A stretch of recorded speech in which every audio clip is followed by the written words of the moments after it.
The young man sweated and thought that Xavier was more sensitive and he was the main character here. The man smiled and asked not to worry because no Mega Titan had ever swum so far, there was no reason to attack. Lloyd frowned and replied that there seemed to be. They looked at the statue. The count sweated and looked at the young man. He nodded decisively. By this time, Xavier had already approached them. Ginnivan looked at the gentleman and said that he did not know what made the guys think so, but according to his feeling, there was no threat.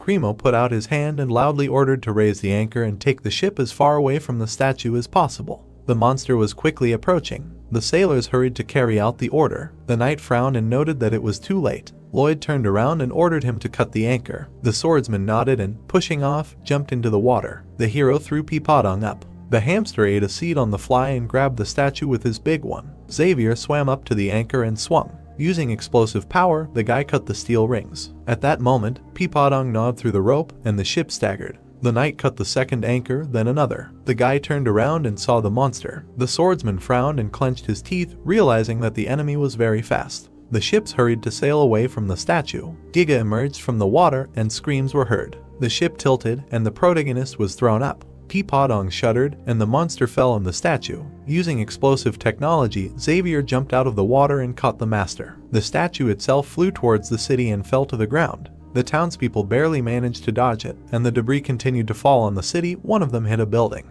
People were splashing in the water and screaming. Lloyd frowned and cursed that they couldn't save everyone. He frowned and called Hippo. The young man sent the animal and ordered it to use the one-strike skill. The people began to be sucked into the creature by a funnel. The Mega Titan reached the city and began to destroy it. Xavier turned around in alarm and shouted that they had to stop it.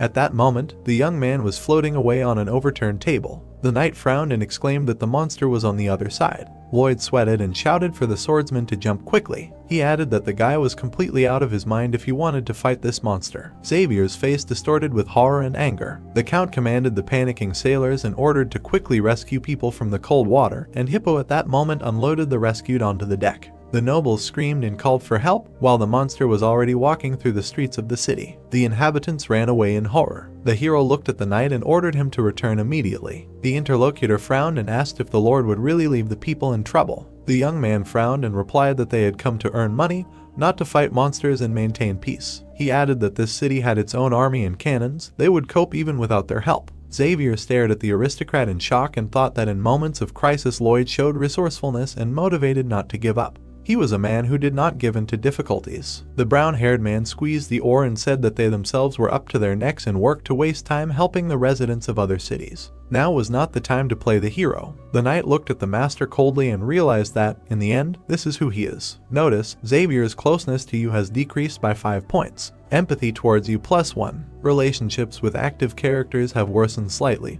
but this will not affect RP. RP amount 1901. The knight drew his sword and declared that he would deal with this. The hero flinched and shouted for the swordsman to stay still, otherwise he would die. The interlocutor jumped up and stepped on the sword, using explosive force. He rushed towards the city as if on a surfboard, moving further and further away from the master. The soldiers ordered all combat power to be used. The cannons fired at the monster. Shells rained down on the Titan, but we were not scratched. The soldiers looked at the enemy in fear. Giga growled, intending to kill the people. The monster fired something, destroying the tower. His eyes were burning with the desire to destroy everything. He noticed the fallen part of the statue and rushed towards it. The villagers ran away in fear. One man tripped and fell. The monster's claw was approaching him. Xavier swung and brought down an explosive force on the Titan. His blade touched the enemy, allowing the man to survive. The knight looked forward in shock, not believing that the attack did not work. The guy flew into the building, and the monster roared with renewed vigor. The swordsman took a fighting stance and frowned. The claw was approaching him, but the warrior managed to jump away in time. Giga fired again. His attack was approaching Xavier. He held his sword in front of him, realizing that he could not hold back the enemy. The wave swept him away, and the guy hit the wall. The knight fell to the ground and hurried to get up, leaning on his sword. A monster loomed over him. The blonde pressed his lips together and thought that the monster had taken the bait. That was it. The boy knew that he would never be able to resist such a monster. He could die here, but he would hold on until all the inhabitants were saved. The swordsman looked resolutely at the monster and squeezed the handle of his weapon. The protagonist was floating away on a raft. He was breathing heavily and muttering that he was not the only protagonist in this novel, and it did not matter how many RP he had if they all went to construction. The young man frowned and said that he was also a human, and it hurt him to see how cities were destroyed and people suffered, but he was running away because he could not do anything. Lloyd stopped and fell silent. He looked down sadly and thought about what would happen if he allowed the city to be destroyed and ran away. The boy froze. Finally, he gritted his teeth and, frowning, shouted to Belle that they were coming back. The snake used volcanic eruptions, and the brown-haired man sat on top of it. The young man's face distorted with rage, and he promised that he would make this lobster bastard dance for him yet. Xavier swung with a cry. The monster also went on the attack. The swordsman dodged and gritted his teeth, using an explosive technique. The knight decided that the eyes were a weak spot for any living creature. He jumped up and struck with his blade, but it did not work. The enemy waved his mustache and was about to hit the blonde. The guy froze, looking at the approaching attack. Hippo, one hit. The animal flew up and crashed into the monster. The monster fell, crashing into a building, and the hamster shrank and landed on the protagonist's head. Lloyd armed himself with a shovel and hissed that the enemy should not touch his money. The hero stood on one of the roofs and watched the monster crawling on the ground. Xavier raised his blade above his head, gritting his teeth, and thought that this was the right time to strike. The claw was supposed to cut the swordsman and was heading towards him, but he managed to hit it with the blade and push away. Realizing that he had not dealt any damage, the blonde was at a loss and did not understand why it did not work. Jumping back to the ground, the key figure of the novel pulled the blade behind his back while the monster was running towards him, and thought that it was difficult to find an area for an effective attack and the chances of winning were not so obvious. However, Xavier grabbed the blade tighter and his anxiety somehow disappeared, leaving him perplexed. Looking at his master, who was standing with a menacing look, he thought that the very fact of Lloyd's return increased the chances of winning. 2.5 hours ago, the hero was riding Peepodong at a tremendous speed. They were jumping from one roof to another, trying to get closer to the Titan. The nobleman pressed himself closer to the beast and asked him not to come too close, thereby not allowing them to be discovered. Watching Giga, the protagonist thought that they urgently needed to find his weakness. Xavier again tried to deliver a crushing blow with his blade with a cry. He tried to deliver it to the other limb, but it also had no effect. The hero clenched his teeth and squeezed the phantom's fur, thought that the swordsman's blows did not work at all and wondered what a monster with such strength was made of. But then the thought began to echo in his head. Lloyd immediately became inspired and knitted his eyebrows, thinking that it was still possible to do this. The guy immediately used the measurement skill and directed it to the side. The Titan's shell lit up from the use of the ability on it. A diagram of the creature with data analysis appeared in the hero's head. The sly one immediately smiled and, thinking over another plan, thought that no matter how living a creature Giga was, it could be measured. The protagonist examined the diagram and realized that his chitin contained ivory a meter thick. Having brought the image closer, he realized that the triple cellular structure overlapped at the molecular level. Having examined it even closer, the nobleman realized that it was intertwined very tightly and formed a kind of bulletproof suit. At this time, Xavier, with fury in his eyes, raised his blade to strike and screamed at the top of his voice. He plunged it into the enemy's shell, thereby creating a large explosion.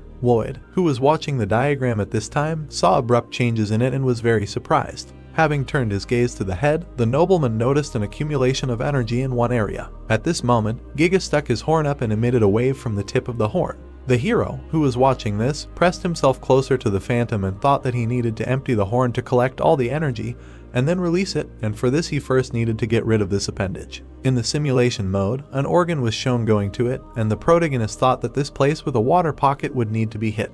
Then, on the projection, the monster's body was torn to shreds with one lunge. In Lloyd's head, the thought arose that they would be able to cope with it. But then Xavier, who was standing below, looked at his master with alarm and asked what he should do. Then he began to show the horns with gestures with a serious look, and then he waved 2 fingers under the horn. And then the swordsman was extremely perplexed and asked him if Lloyd had gone crazy. And then the already aggressive nobleman began to wave his hands and fingers at high speed and shouted at him to cut off his horn. The claw flew at the blonde and it seemed that it was about to touch him. There was a blow that scattered dust to the sides. But from there, Xavier flew up with pirouettes, holding his sword in his hands and thereby dodging the claw. The young genius, trying to dodge the attacks, thought that an attempt to cut off the horn could be fatal, but his master, the skilled swordsman, having dodged another blow, flew past the scales. And while the limb tried to strike the swordsman, he tried to slow down and thought that Lloyd was responsible for his words. The blonde took off at great speed, and while his eyes were burning with anger, he screamed his cry at the top of his lungs. The hero tried to stop him with a shout and warn him, and say that it would not be easy at all, but the power of the mana rings is not only in the blow. Xavier, already near the horn, asked what he should do. Raising the blade above his head, he continued, saying that although he was weak, he was fast and at high speed. The swordsman delivered a chopping blow from top to bottom, while putting in mana and asked if it would be easy. The rings of mana began to dance and intersect over and over again, thus forming a pattern and accelerating faster. The blonde man, gritting his teeth, held the sword to the horn and put in his mana with all his might. Lloyd, seeing this, smiled, clenching his fist, thinking about what they had done, because these were real electric saws made of mana and after all, it was just a theory. And then he saw Xavier fighting, screaming at the top of his lungs, and thought about how he had never doubted him. Waves of energy diverged from Giga's head in different directions under his screams. The claw again flew at great speed towards the blonde man while he was trying to saw through the horn. But Peepodong stretched his paws forward and was about to jump at the hero's command. The beast hit the Titan's claw with his back, knocking it off and giving him the opportunity to finish what he had started. The swordsman clenched his teeth even harder and sawed with even greater zeal. The appendage was finally separated from the body with the help of a magic saw. The monster began to roar while water flowed out of it. The horn filled with liquid spun at high speed and flew to the ground, splashing water. And after a few moments, the fragment stuck into the ground not far from the hero, who stood pompously on the roof. He screamed with all his might for Xavier that he needed to hit the center from the direction of the tail diagonally to the head. The blonde began to rush at great speed under the Titan's body. He stopped abruptly, holding the ground after hearing that if they hit in this direction. Lloyd frowned and screamed at the top of his lungs that they could buy some time if they did so. The swordsman raised his blade back a little and was preparing to pierce the shell with a thrust. But then a huge monster began to fall dead right on him. Xavier was stunned by this and froze in place. Giga fell with all his weight on the city. Only the rapier of the hero swordsman flew out from under him. The protagonist was extremely horrified by what he saw, and realizing what was happening, he loudly called out to his subordinate. But then we go back a little, the skilled swordsman stood in his stance for a thrust before falling. He clenched his teeth and was about to hit the enemy, ordering him to die. Mana filled his entire body, even his hair, and the guy heard a similar order in his head. But as it turned out, Peepodong was already rushing to his aid. The hamster grabbed the warrior by the collar as he ran, which surprised him greatly. The beast managed to save him right before he fell, and then he slowed down after running a little. Lloyd was glad of his rescue and anxiously clenched his fists and praised his pet. At this time, the familiar tried to stop the swordsman by waving his paws, but he politely apologized and said that he did not understand him. Xavier picked up the rapier from the floor and said that perhaps he was now scolding him for his recklessness. And then he turned to the monster and, standing in a stance, suggested that he stand until victory. Seeing his master in the distance, the Blade Master said that he believed in the protagonist's plan. And he at that moment frowned and thought that Plan D was thought out in a hurry after a successful measurement.